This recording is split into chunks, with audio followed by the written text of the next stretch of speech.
ఏపీలో వింత వింత ఆచారాలు, వింత వింత మాటలు, వింత వింత డైలాగులు వింటుంటే చూస్తుంటే నిజంగానే నవ్వు వస్తుంది.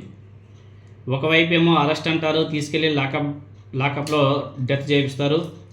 అంతటితో ఆగకుండా తీసుకెళ్ళి ఆ డెడ్ బాడీని కాల్చి బూడిద చేస్తారు. ఎందుకంటే ఎవిడెన్స్ ఏం దొరకకూడదు కాబట్టి, ఫోరెన్సిక్ ఎవిడెన్స్ లేకుండా కాల్చి బూడిద చేసేశారు. ఎందుకంటే కోర్టులో కేసు నిలవు కాబట్టి. ఏపీలో అలా నడుస్తున్నాయి. ఇంకొక వైపు ఏమంటే, ఏదన్నా ఒక వీడియోకి లైక్ వస్తే బీచ్లలో బీర్ షాప్లు ఓపెన్ చేస్తారంట.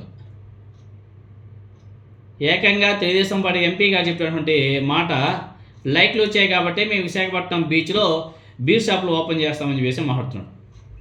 టూరిజం డెవలప్మెంట్కు సోషల్ మీడియా లైక్స్కు లింక్ ఏంటో మనకైతే అర్థమే కావడం లేదు. ఇప్పుడు వైజాగ్ పొలిటికల్ సర్కిల్స్తో పాటు సోషల్ మీడియాలోనూ గట్టిగా వినిపిస్తున్నటువంటి ప్రశ్న ఇది.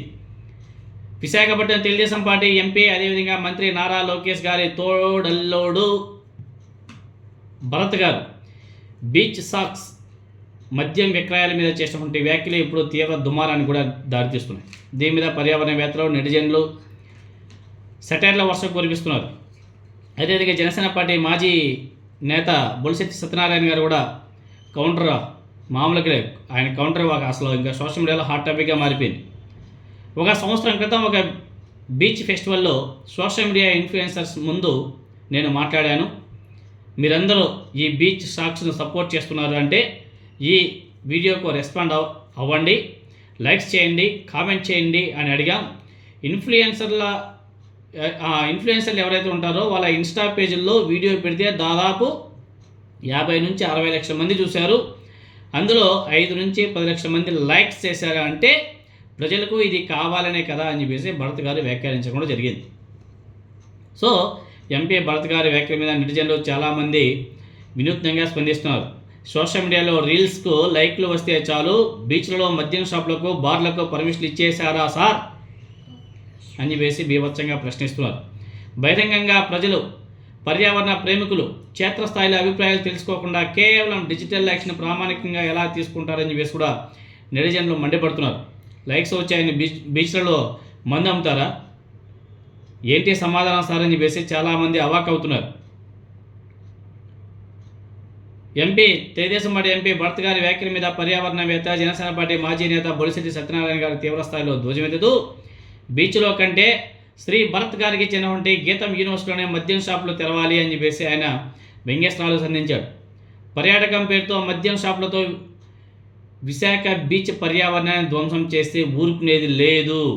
రేపొద్దున సంపద సృష్టి పేరుతో బెల్జియం ఎయిర్పోర్ట్ తరహాలోనే ఇక్కడ కూడా వ్యభిచారాన్ని అధికారిక ప్రకటన చేస్తారా, అధికారికం చేస్తారా అని చెప్పేసి బొలిశెట్టి సత్యనారాయణ గారు కూటమి ప్రభుత్వాన్ని ప్రశ్నించడం జరిగింది. సో వైజాగ్ అందమైన తీర ప్రాంతాన్ని కాపాడుకోవాలని గోవా తరహాలో సంస్కృతిని ఇక్కడ రుద్దడం వల్ల పర్యావరణంతో పాటు స్థానిక శాంతి భద్రతలకు విఘాతం కలుగుతుందని చెప్పేసి పర్యావరణ ప్రేమికులు అందరూ కూడా అభ్యంతరాలు వ్యక్తం చేస్తున్నారు.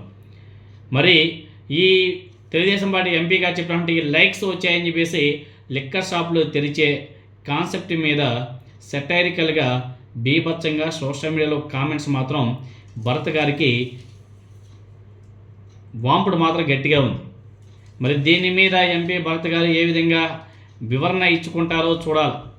లైక్స్ కొట్టారని చెప్పేసి విశాఖపట్నం బీచ్లో వైన్ షాపులు, బార్ షాపులు ఓపెన్ చేస్తారంట ఎంపీ భరత్ గారు. మరి గీతం యూనివర్సిటీలో కూడా దానికి సంబంధించి కూడా లైక్స్, కామెంట్స్ వస్తే అక్కడ ఒక 10 బార్లు ఓపెన్ చేసుకోండి.